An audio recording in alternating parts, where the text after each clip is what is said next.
Hello, everyone. Thanks for joining today for our workshop over health and wellness coaching, what it can do for you, what it is, what it isn't. We have Donna Tallbear from our Norman campus out of the Health and Exercise Science Department. So very knowledgeable. She has been a health and wellness coach for quite a long time and also mentoring other students there that want to get into it, into the profession, and really the value there to help everyone, all of us, with our health and wellness goals. And so, Donna, really appreciate you joining us today, kind of telling us what it is, what it isn't, how it can help us reach our goals, and kind of next steps.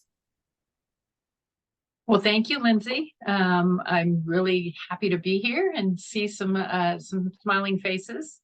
I do prefer to see smiling faces, but I understand it is lunchtime. So if you want to keep your cameras off while you eat, I totally get that. If it's okay, Lindsay, I'm going to go ahead and share my screen.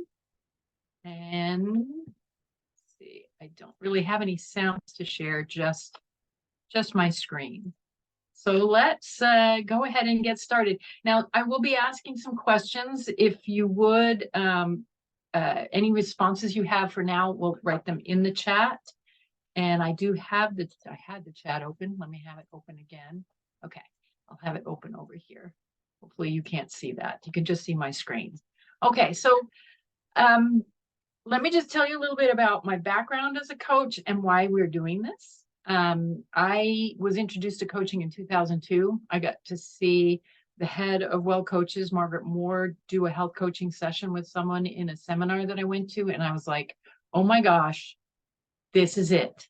This is what can help people to move from where they are to where they really rather be with their wellness. So I dug in and started to learn what I could. I actually was a health coach in the Northeast for a company called Health Tracks. I worked with one of their contract partners, Ulbrich Steel. I coached 98 steel workers, and from the top executives in the office to those on the fabrication floor. So I worked with a variety of different populations and went on to do other coaching programs with them. And then I came to Oklahoma, which is another story that I won't get into. But I did do some health and wellness coaching with the Cheyenne and Arapaho tribes. And I was asked when I came to work for the Health and Exercise Science Department to offer it as a class for our students. Because when I started working here in 07, even when I got here in 05, no one really knew what it was.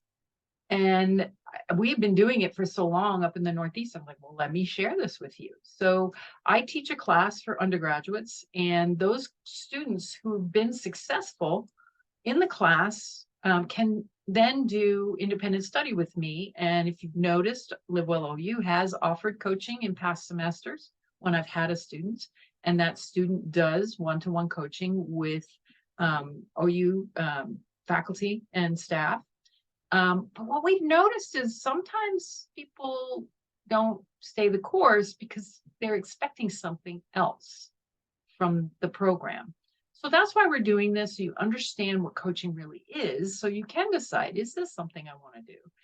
And the best part is, for this semester, I'm the one doing the coaching. So you get free coaching from a certified health coach. I've had my certification for 16 years. And I've been doing coaching both with students and with people outside of OU, within the OU community as well. So let's learn a little bit first to see if this really is a good fit for you. So first, if I said this term to you, health and wellness coach, you can write in the chat what you think it is. What would you first comes to mind when you hear health and wellness coach? And then what would you expect this coach to do for you? So let's just see what comes back in the chat. Sorry, some of you might make you put your forks down for just a sec, or your sandwich, whatever it is you're eating.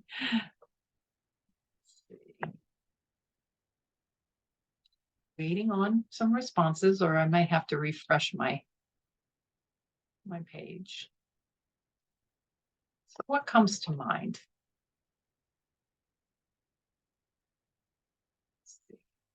Well, no one's actually typed anything yet. I'm in the process of typing. It's taken me a while. Oh, yeah, if you can unmute your microphones, please do.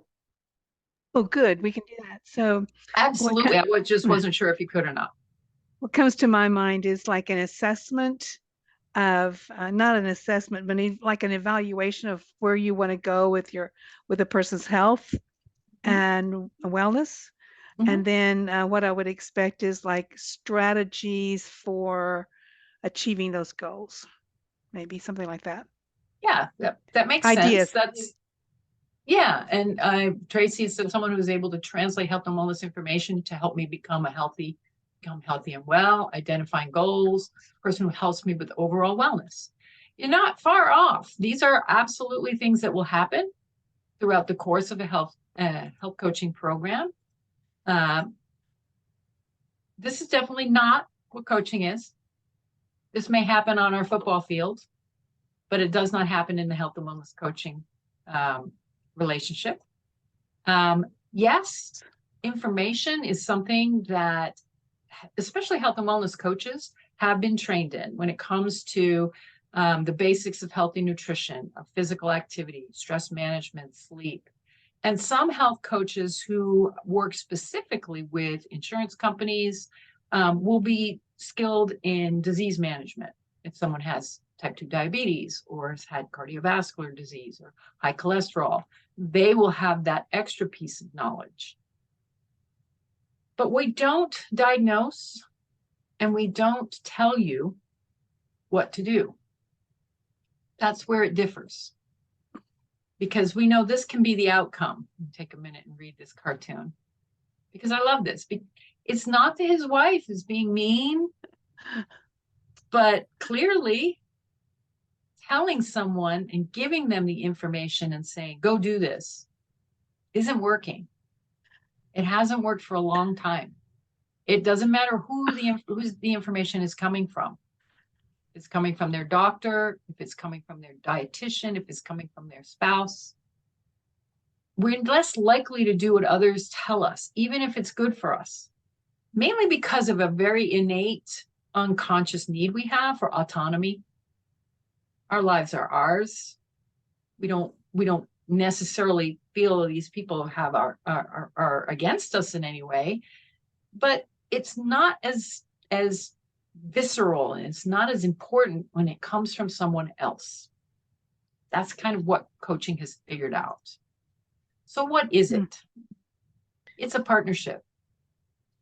I am no more educated about your life and your environment than you might be about a diet for someone who has renal disease. So we bring the two knowledges together and we work together. It's creative because the solutions and those goals that you mentioned and those strategies actually come from you. The coach just helps you figure that out. What is going to work best? Again, you're the one living your life. You know what surrounds you every day, what you're exposed to every day, what you have access to. So we help you to figure out how to make all of those resources work best for you. And the whole hope of this is that you grow in your health, in your awareness, especially self-awareness, and in whatever path you decide to take for your wellness. We certainly support you. We are not going to do anything for you. We really can't. We don't live with you as coaches. You live your life. So when you are hitting a challenge that perhaps you haven't encountered before or you didn't consider would be a challenge, we can help you again tease through what your resources are and how you might go about it. So that's how we can support you. It's helping you identify what's going to work best for you. And this is the key piece that needs to be understood. It's one thing to sit down with a coach and figure out your plan for change, and it is a really valuable piece of what we do. But if we then just sent you off and said, good luck, the chance of it being successful is much less than if we check in with you Now, the check-in can be once a week.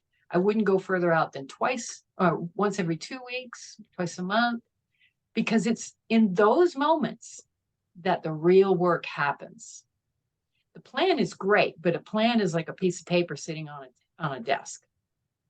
And unless you actually pick it up and implement it and see what's coming up now that I didn't think of when I first created this plan. Oh, now I've got this new task that I've got to take care of at work. It's going to take time away from when I was supposed to be exercising.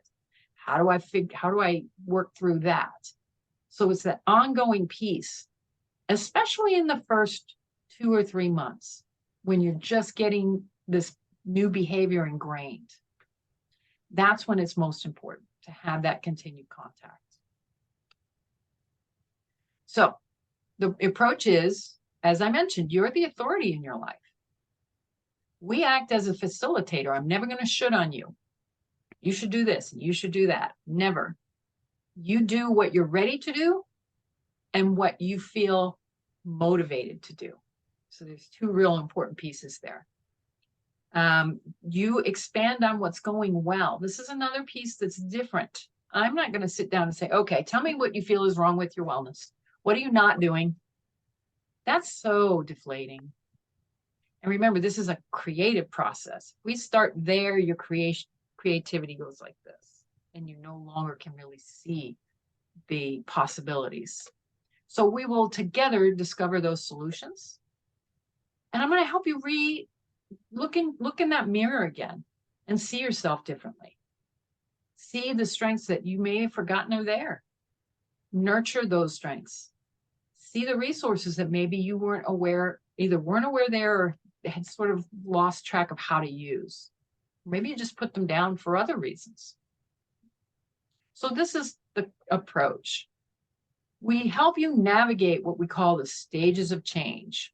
Now, I'm going to use my little cursor. Hopefully you can see it. Certainly, there are some things when you think about wellness that maybe you're just like, no, I am not ready to tackle this. Is there anything you can unmute or you can write it in the chat? Is there anything you're like, no way, right now is not a good time to exercise more or to add more vegetables or add more water or tackle sleep? Is there anything that you're feeling that way about right now?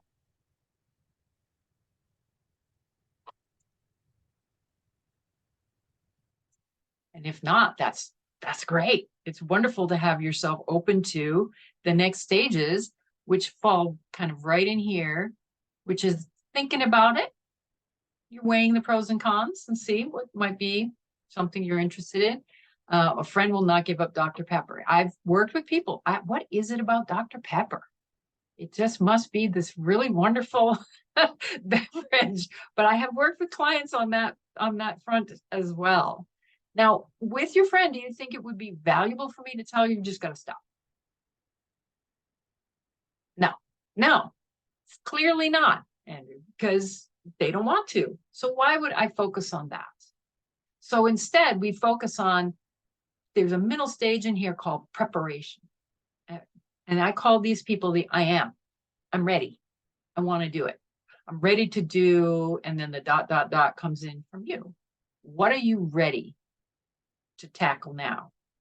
Now, the I am and I still am are things that you're already doing that are a part of your life that you really feel confident and your motivation's been there a long time. These aren't probably areas that we need to address either. Okay.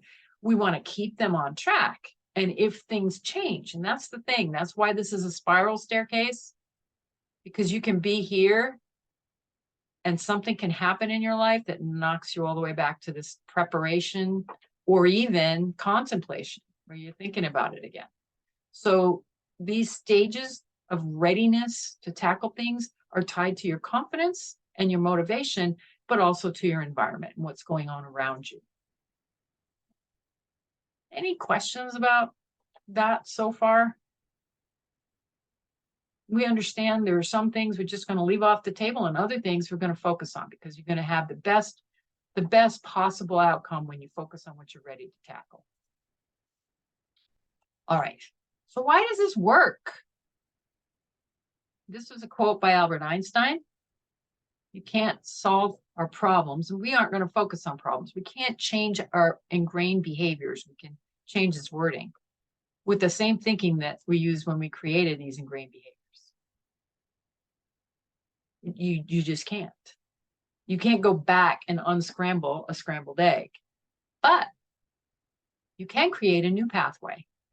If you think of this as the ingrained behavior, maybe you're used to getting home, and even though you've been thinking about going for a walk, after you get home, you're just too tired and you've got too many things to do. That is this tangled web here.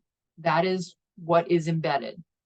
And we can't untangle that. We can't change that. We can't unravel it, but we can create a new path around it. And that's what coaching does, is we help you to find a path to what you do want. Another piece that makes this possible is positive psychology. We focus on what's going good. What do you want more of? What could make that picture even better? In addition to, are you ready to change that? So the glass is always full. We just have to figure out what part of that glass we want to fill more, or if we want to change how much water versus air there is in it. So we'll always come from a place of being positive and open to change. So these are some qualities that I can share with you that I will bring to coaching sessions, that I teach my students to bring to their coaching sessions. We're plugged in. We're mindful. We're with you. We're not thinking about our lunch or where we're going next. We will be with you. And we will be honest in our communications and interactions with you. We will be the one relationship where we will tell you exactly what we see and what we're experiencing from you because of this mindfulness.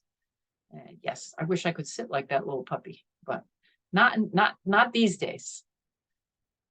Sometimes we won't say anything while you think about a question I may have asked you, because silence is where the hard work happens.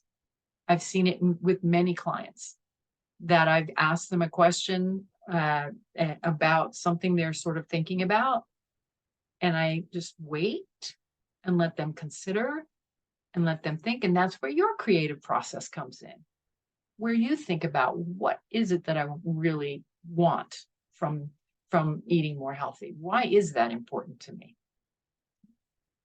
I love this, that silent and listen are spelled with the same letters, because that is why we are silent. We're listening. We're listening to you listen to yourself. So the communication process is mostly inquiry, where I will be asking you questions. And I love this definition. It's exploring potentials and possibilities, discovery. You are a treasure trove of possibilities when it comes to change. And maybe you just haven't had the opportunity to sit down and think about it and really explore it to see what it is you want. And that's another thing that coaches bring to this table. We will always empathize. I can tell you there are things that even in my oneness that my chocolate is not going anywhere. And I have to struggle a little bit with keeping it under control. I don't always exercise as frequently as I should. I don't always do my physical therapy exercises the way I should.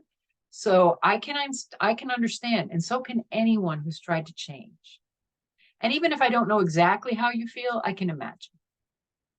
So we will always come up from a place of understanding, never judgment, never criticism, absolutely not, but never any place of authority when it comes to your experiences. You are the authority.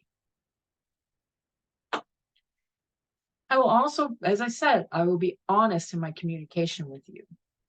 How many times have you asked someone, hey, hi, how are you? And they say, oh, I'm fine. You can tell though, they're really not fine. But because we have so much going on, we all do, sometimes we just accept that and move on. But a coach won't do that. If this person said to me, I'm fine, I say, well, gosh, I hear your words, but it seems like you're really fatigued, really tired. What's going on there? Sometimes you have to address the elephant in the room so that you can explore it. and clear it so that you can do the work of that creative work that we've talked about.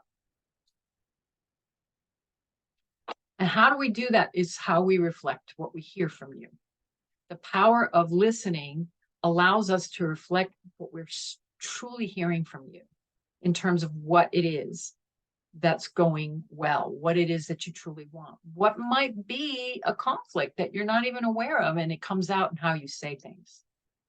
So if there is a bit of a conflict in your tone, in your voice, in your words regarding a particular behavior, I'm going to give that back to you as a little present with a bow so that you can look at it and go, huh, I guess I am a little conflicted about changing that. I guess I don't really feel as confident as I thought, so that you can explore that deeper. Now, how the process works. Remember, I told you we don't start from a laundry list of what's wrong. Instead, we use this process called appreciative inquiry. And we start with a discovery phase. There is an assessment phase, Nancy, as you mentioned, you assess where you're at. We definitely do that. But not from a place of what's missing, a place from what you're feeling satisfied with and what you want more of. That's how we go about assessing. So the first assessment is a self-wellness assessment where you're asked to rank 0 to 10 how you feel about different aspects of your wellness in terms of your satisfaction. So how satisfied are you with your diet? How satisfied are you with your exercise? We'll talk a little bit about it so that you can kind of explore what's behind that.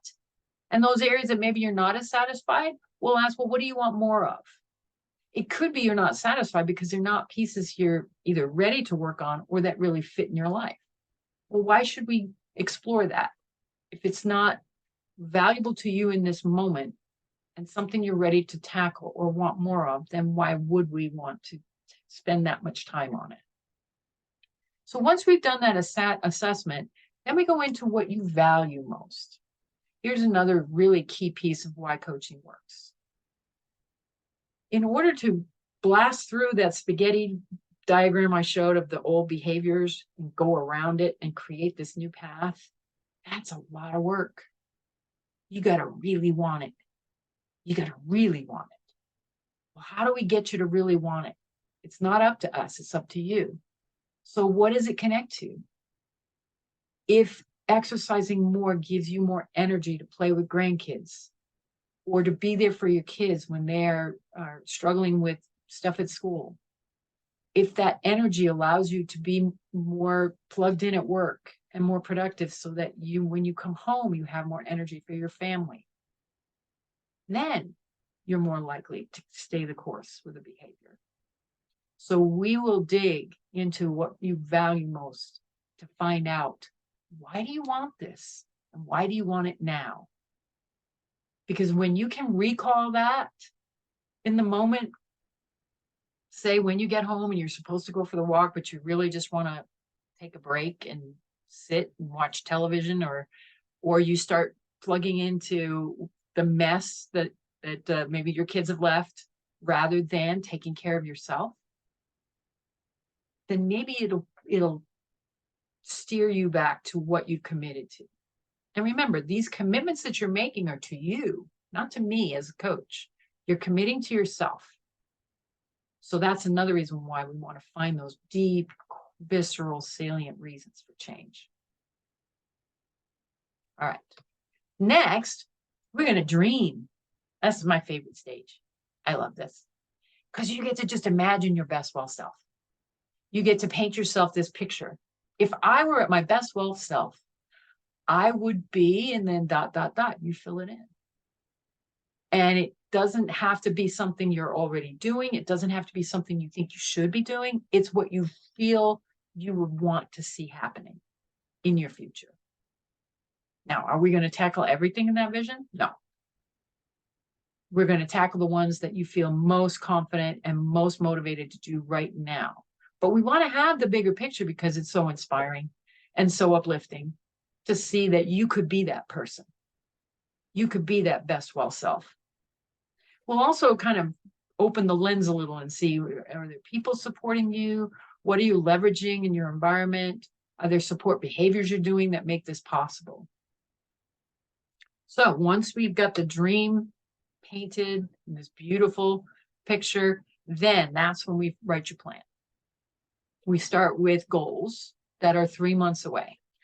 And the reason we do 3 months is when you're doing a new behavior that you haven't been doing consistently, it takes about 3 months of walking the course with some fallbacks, setbacks, which are totally normal and actually important to your long-term success as well.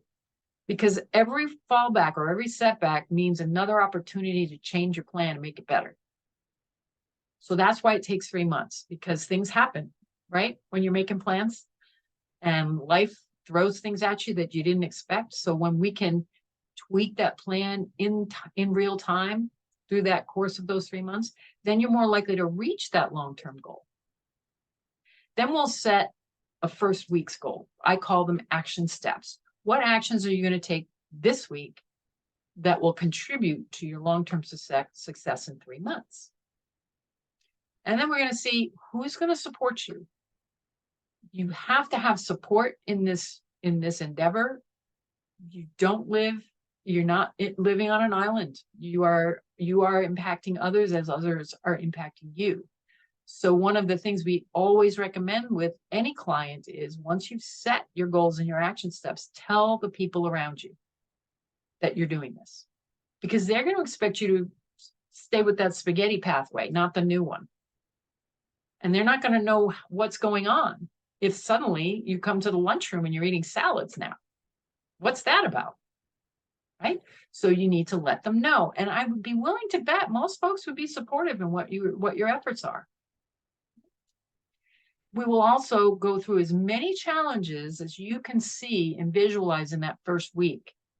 And we keep it at a week because that's pretty reasonable. We don't know what's going to happen in a month, but we can pretty much figure out what's going to happen in the next week or two.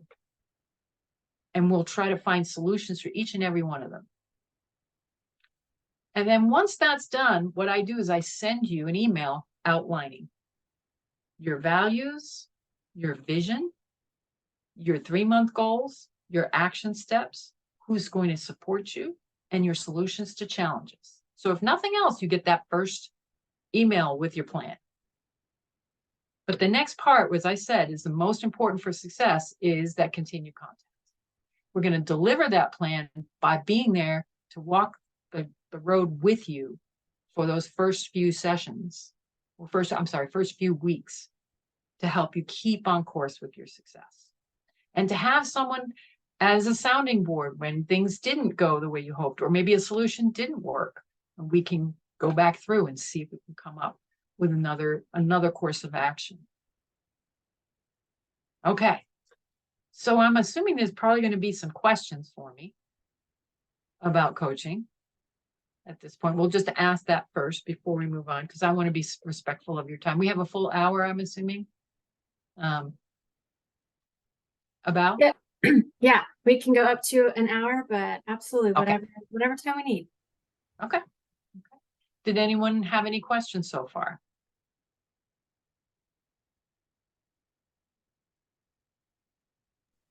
All right.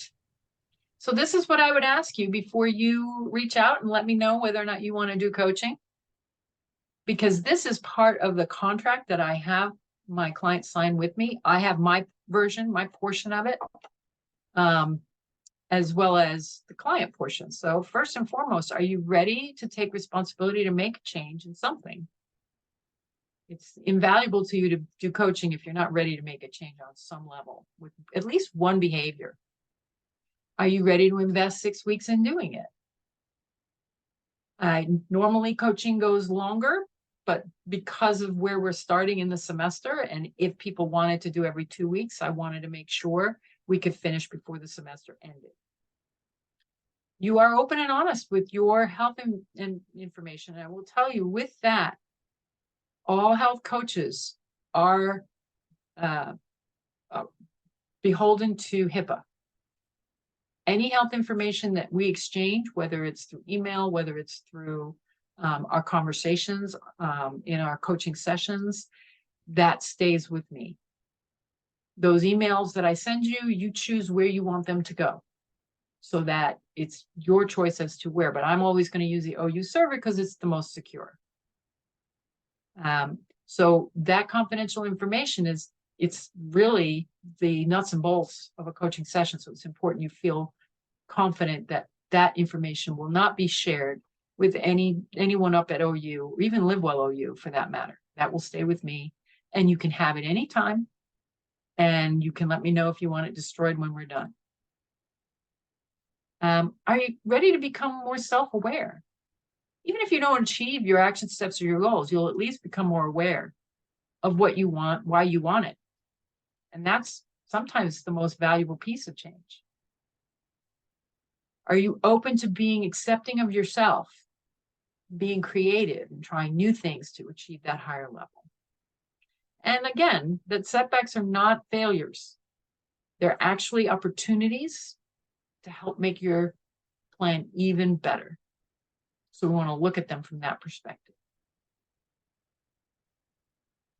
Okay, now, I'm not going to hold anyone's feet to the fire, but if you want a little demonstration on a behavior you've been thinking about, I'd be happy to kind of help someone kind of navigate through one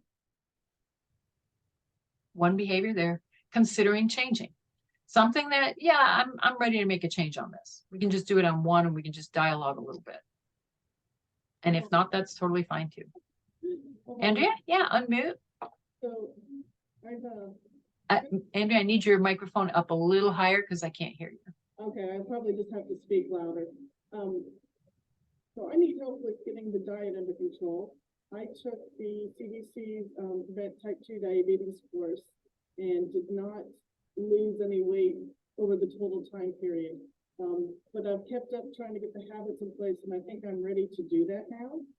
And so I'm kind I hate to say this to you, Andrea, but I'm not hearing you very well at all.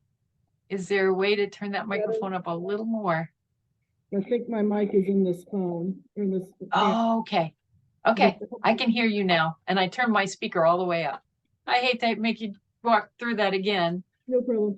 So I took the prevent type 2 diabetes course at the Holohan Center. It's the CDC one. And I did not lose any weight over the time period, but I learned a lot. And I think now I'm ready to make those changes with my diet. And so I'm kind of needing some accountability with that, not just with the diet, but in general wellness. But the diet's probably where I need the most help.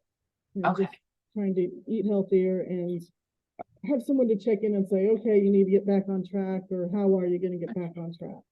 Okay. So let me first ask you this. Are there things about your diet based on what you learned from the workshop you did with the CDC that you're satisfied with, that you feel you're doing well? So my thing is that when I get stressed, I hit fast food and I just don't feel like cooking. But I do Okay. and I'm very exploratory with that. But so I think I finally got over the hump of, I've been doing that this last week, but I want to keep the momentum going. Okay. So if I'm hearing you correctly, it sounds like it's really the stress that's behind your eating. It is stress. It's just the habits and trying to make the time for doing it properly. Okay. Okay.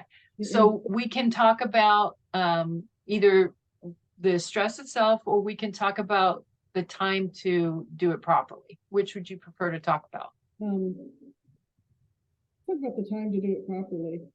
Okay. What ideas do you have to include that time, to make that time? What ideas do you have currently to make that time? And tell me what, when you say make time, what would happen in that time if you were to take it? What would you be doing? So the first thing is I just get up earlier so I have more time in the evenings to cook. That's when it breaks down. Don't make the lunch, don't cook the dinner.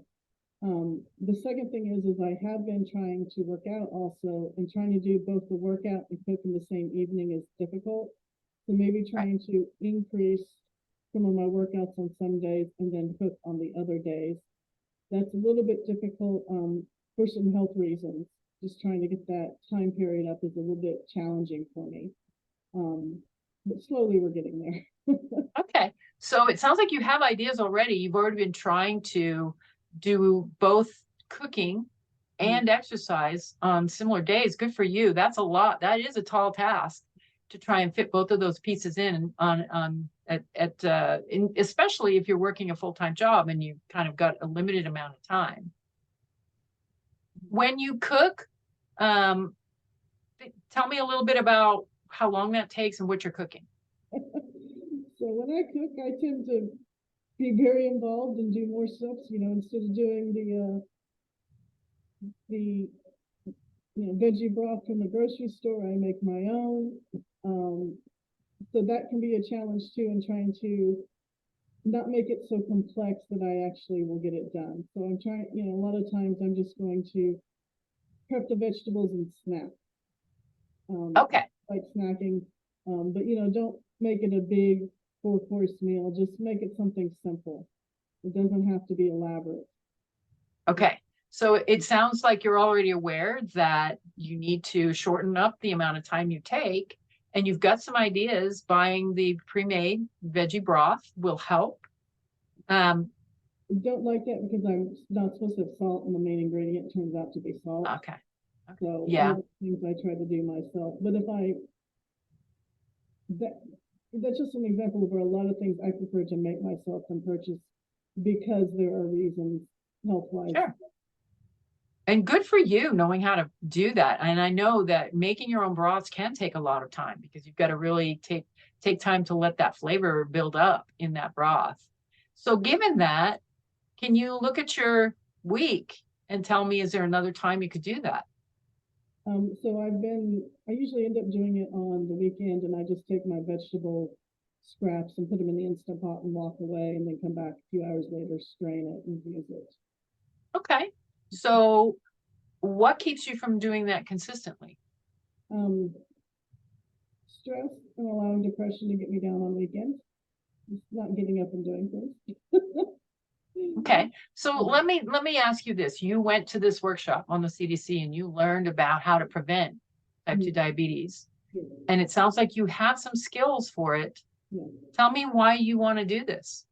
Because it seems like I'm starting to get the things together, but what I need is the consistency and the ability.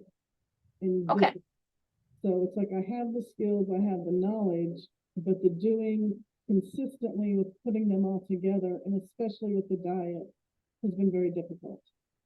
So again, let me ask you, because it sounds like you understand what you need to do. You understand that consistency is needed, but why do you want to do this? Okay, so my why is that there's lots of things I want to do that I can't do now. I have a pacemaker because I had a problem with my heart, thankfully not due to arterial blockages. But unless I get my health under control, I will have diabetes, I will have heart disease. And I want to do things like take backpacking and hiking trips. I want to go kayaking with my family and my nieces and nephews. I want to not be frustrated just day to day when I am challenged by something that I feel like I should be able to do physically. And if I asked you this on a scale of 1 to 10, 1 being, yeah, these things are important, and 10 being, it is imperative that I not get diabetes, that I am able to do all these things that I love to do. I absolutely cannot imagine life without it. Where on that scale of 1 to 10 do you fall? Probably a 9 or a 10. So it sounds like your motivation is really, really high. And you've voiced reasons why. Mm-hmm. So tell me what challenges seem to keep you from doing that. Getting into the sources of stress that I'm not sure I want to go into right now. Okay.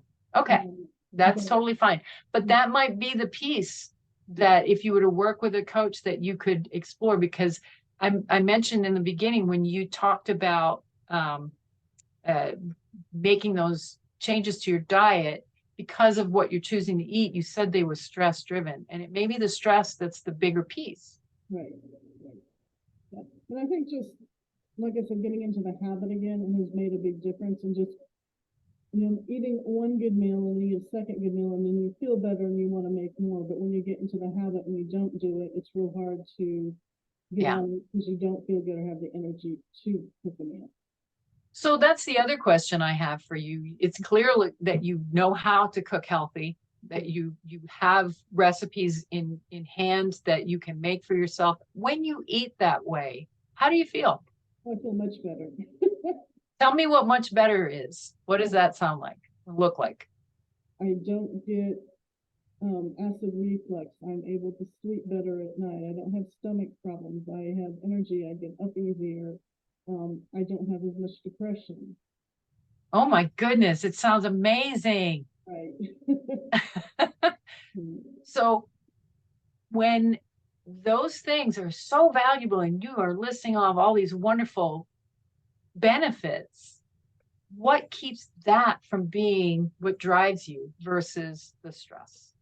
Or is the stress that much bigger a piece than even all those things you know are doing that can do well for you? I think a lot of it's the depression, and then also when I get into that, I've had struggles with my health stuff, getting the stamina and the ability to have the full day with energy. And I think I'm there now, but it's been a struggle. Okay. Okay. So it does come back to a timepiece then, it seems. It's finding a way to fit everything. Yeah.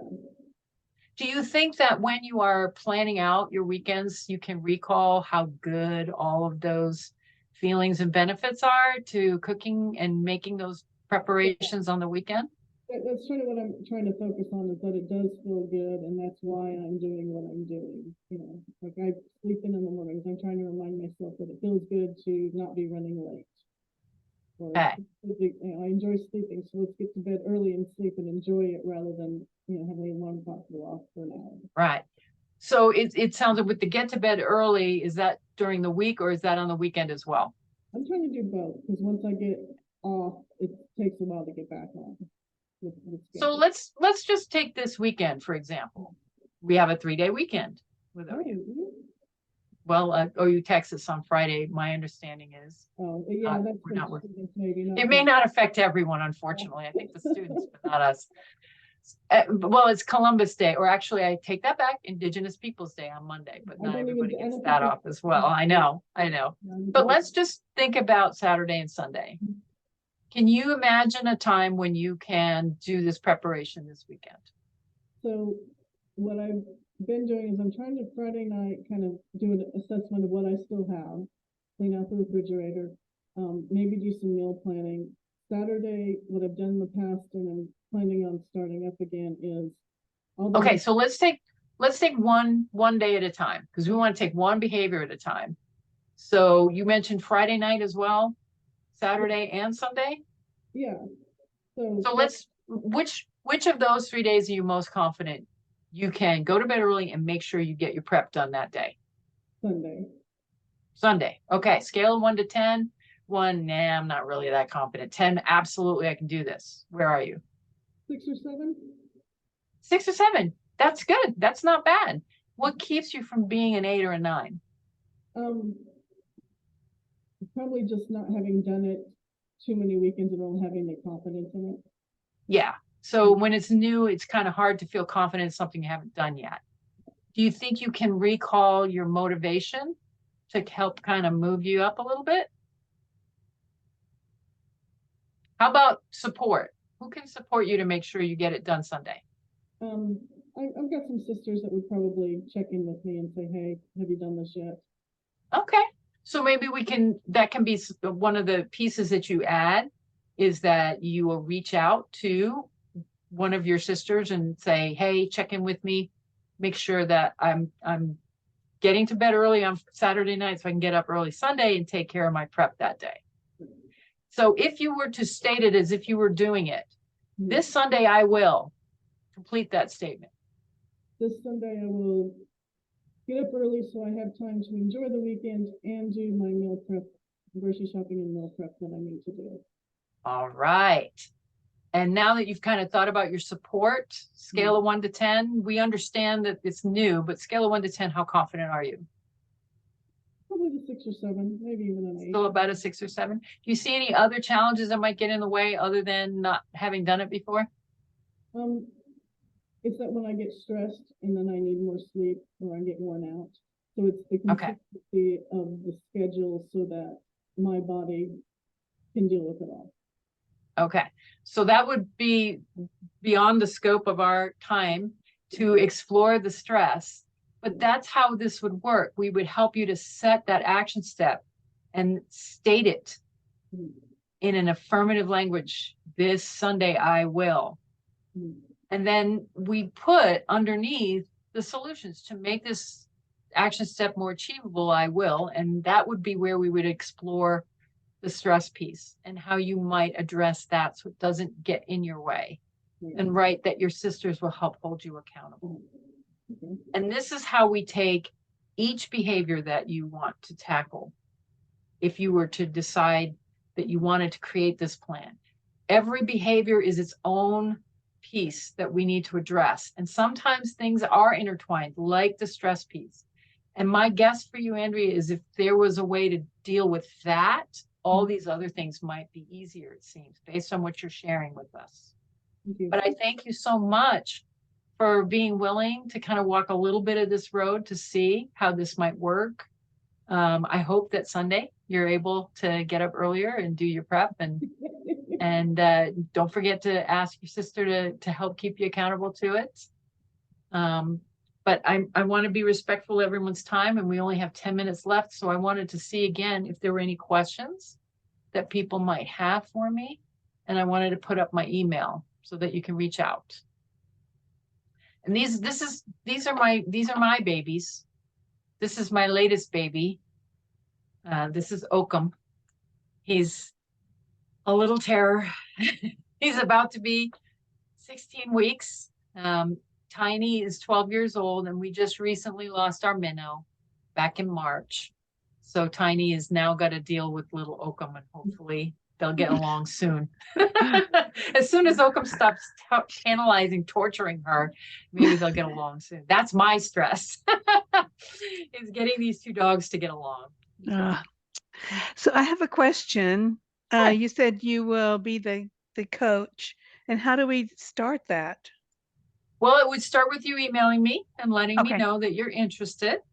And Okay. what I can do at that point is send you the papers that would need to be filled out, because there's the confidentiality policy and the contract, but also the evaluations, so that when we do Okay. meet, we can talk through those. So you Okay. just have to email me if you're interested. Okay, and I think there's just enough of us in this meeting if we all, 1, 2, 3, 4, 5, 6 of us. Yes, and you're taking 6. Well, I will take up to 6, depending on, Yeah. you don't have to sign up if it doesn't feel like it's right for you, but I'm very happy to hear, Nancy, that you're considering it, because Yes. I love doing it, and I love watching people embrace the process and see what change is possible. Okay, great. Thank you. You're welcome. Donna? Any other questions for me? Yes. If we were to seek this kind of service, and we didn't have it through our university, what are the costs normally, and does the insurance cover it, things like that? Sure. Oh gosh, that's great questions. Clearly, it does. If you were to hire a coach, Mhm. normally it would be it depends on where you live. But normally, if you were to hire an independent coach one-to-one, it'd be about $50 to $75 a session. Mhm. At least in this area. I think it's a little more when you get to some of the bigger cities. There are insurance companies that offer it. Mhm. These are nurse coaches, and how they determine who's eligible is based on what they find in the insurance claims, what their assessments show, and then they reach out to patients who are enrolled in that insurance process. As far as it being covered, the Institute for Coaching, that's run by Harvard Medical School, has come up with an agreement with the American Medical Association for diagnostic codes. But it's right now getting doctors to prescribe coaching as a means of helping patients manage chronic diseases. So it all depends on doctors getting to know this process and how it works. It has become much more recognizable in clinical practice. but not every doctor's aware of it yet. And not every insurance company is equally going to recognize the codes either. You know how insurance companies can be. They want to pay as little as possible. So if their experts deem this not necessary, they won't cover it, even if the doctor recommends it. So we're still in that phase of getting coaching recognized universally in clinical practice. Any other questions for me? If we start a session with you for this semester and then we feel like we're making good progress, we want to continue it, do we engage you outside of this process, or do you have to refer us to someone off No, campus? we can see how, what I've usually done is keep it within the semester, because when we are out, everyone's life's a little bit different when we're not in semester session. So I usually will finish out one semester and then I'll reach out to clients who want to continue and pick it up again in the upcoming semester. So I'll keep it to those 16 weeks. But I always have my door open. And most of the time, my hope is that I work myself out of a job, to be honest. I want to see you all get so successful, you don't need me anymore. That you can kind of navigate the process on your own, but I'm always going to be here. So new things happen, big challenges come up that you need that dialogue. You just email and reach out and we can walk through it. I do this because I love it. And I love seeing people be successful. I hope to do this when I retire as my job outside of the university. And believe it or not, I'm not that far away from retirement. I'm 63 years old, so it's not too long before I'll be doing this on my own. So any other questions for me? Well, I hope to hear from you all. And we'll see how things go if this process works for you. Absolutely, yes. I know. I know I'm excited. I'm motivated just from this. So really appreciate your time and the information and kind of helping us understand this whole process a bit better.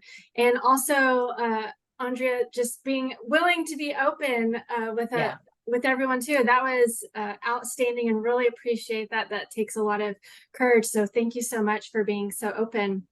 And I think was very valuable for all of us to see really, even more what happens with the coaching process and how it can be very valuable for us to work through some of those little challenges, the spaghetti that you're talking about when it gets all tangled up, and trying to, figure out and make that new path around that spaghetti that we've been used to encountering. So really appreciate it, Donna, and your time. I will be sending that follow-up email to attendees with Donna's contact information and the recording for this. So yes, please, if this is something that interests you, just shoot Donna an email and she can start working with you on kind of next steps.